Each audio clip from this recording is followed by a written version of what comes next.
Hello students, welcome to selection academy. Selection academy के YouTube channel पर आप सभी का स्वागत है।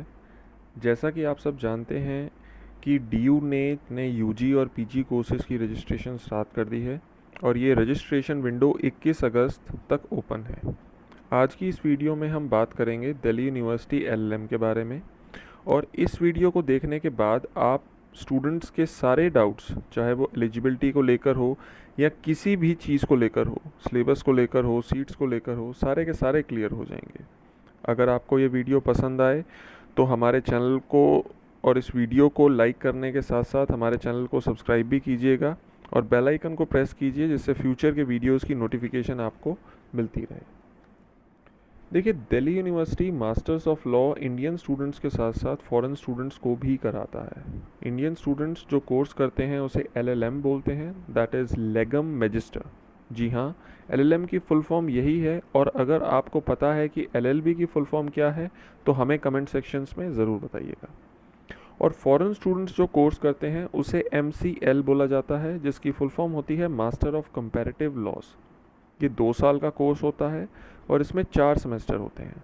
अगर किसी स्टूडेंट को इस कोर्स के बारे में डिटेल में जानना है तो वो हमें ज़रूर बताए, हम एक सेपरेट वीडियो इस पर ज़रूर बनाएंगे। एलएलएम का कोर्स जो इंडियन स्टूडेंट्स करते हैं वो 2 तरीके से होता है, 2 ईयर एंड 3 ईयर। जो 2 साल वाला कोर्स है वो एक फुल टाइम कोर्स है और आपको ये कोर्स करने के लिए एक एफिडेविट देना होता है अपने एडमिशन के बाद, जिसमें आप ये मेंशन करते हैं कि आप किसी ट्रेड, बिजनेस, ऑक्यूपेशन, प्रोफेशन या एम्प्लॉयमेंट में नहीं हैं।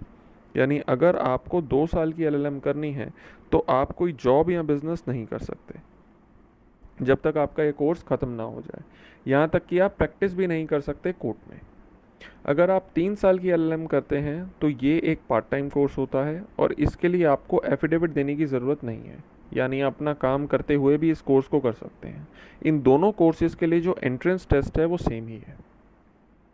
अगर कोर्स एलिजिबिलिटी की बात करें तो वो ये है कि 3 ईयर या 5 ईयर आपने लॉ की हो दिल्ली यूनिवर्सिटी से या किसी भी इंडियन यूनिवर्सिटी या फॉरेन यूनिवर्सिटी से जो रिकॉग्नाइज्ड है।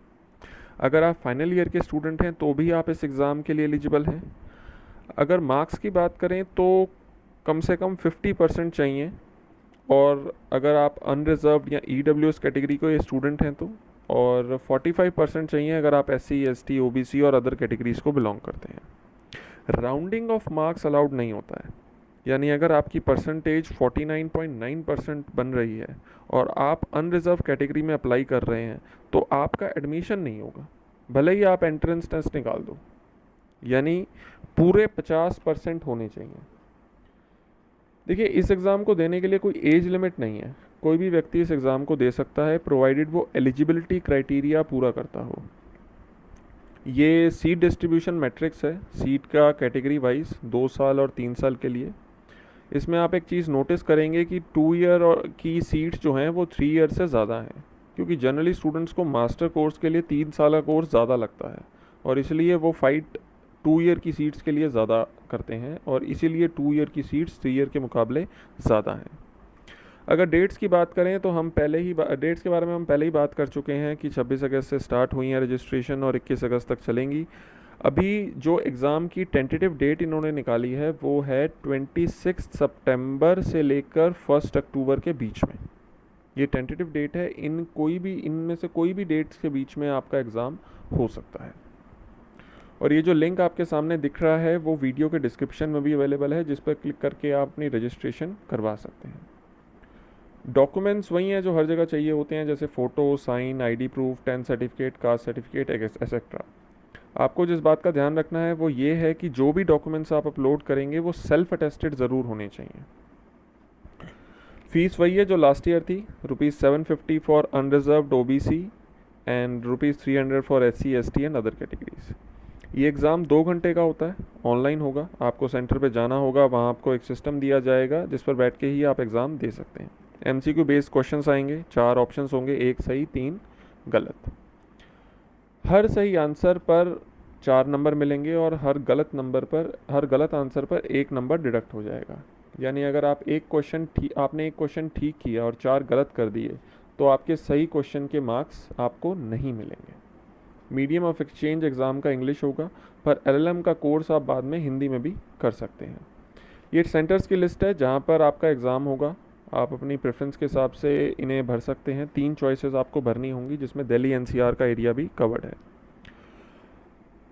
कोविड पेंडेमिक को ध्यान में रखते हुए कुछ गाइडलाइंस आपको फॉलो करनी पड़ेंगी, जैसे सैनिटाइज़र लेके जाना होगा, ID प्रूफ चाहिए, पेन जो होना चाहिए वो ट्रांसपेरेंट होना चाहिए, और अगर आपको लो BP का इशू है या डायबिटिक हैं तो आप फ्रूट्स वगैरह वहाँ पे लेके जा सकते हैं सेंटर के अंदर, कोई उसमें इशू नहीं है। जो इसकी आंसर की होगी वो NTA that is national testing agency की वेबसाइट पर अपलोड की जाएगी। 3 दिन तक ये वहाँ पे अपलोडेड रहेगी।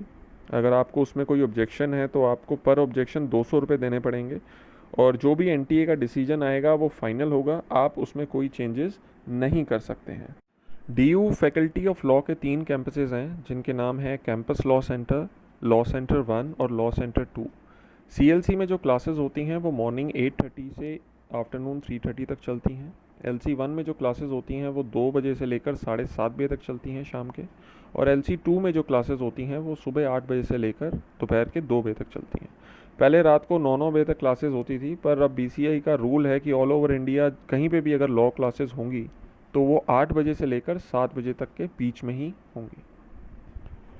सिलेबस में ये सारे टॉपिक आते हैं। नंबर ऑफ़ क्वेश्चंस हर साल कम ज़्यादा होते रहते हैं, पर बेस टॉपिक्स का यही रहता है।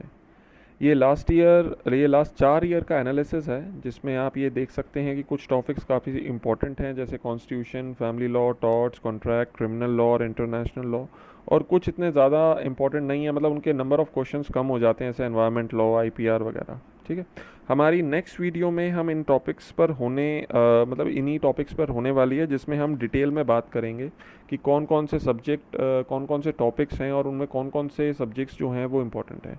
मतलब कॉन्स्टिट्यूशन के कौन से टॉपिक्स इंपॉर्टेंट हैं, कौन से टॉपिक्स ज़्यादा आते हैं, फैमिली लॉ में क्या इंपॉर्टेंट है, क्रिमिनल लॉ में IPC ज़्यादा आता है या CRPC आता है।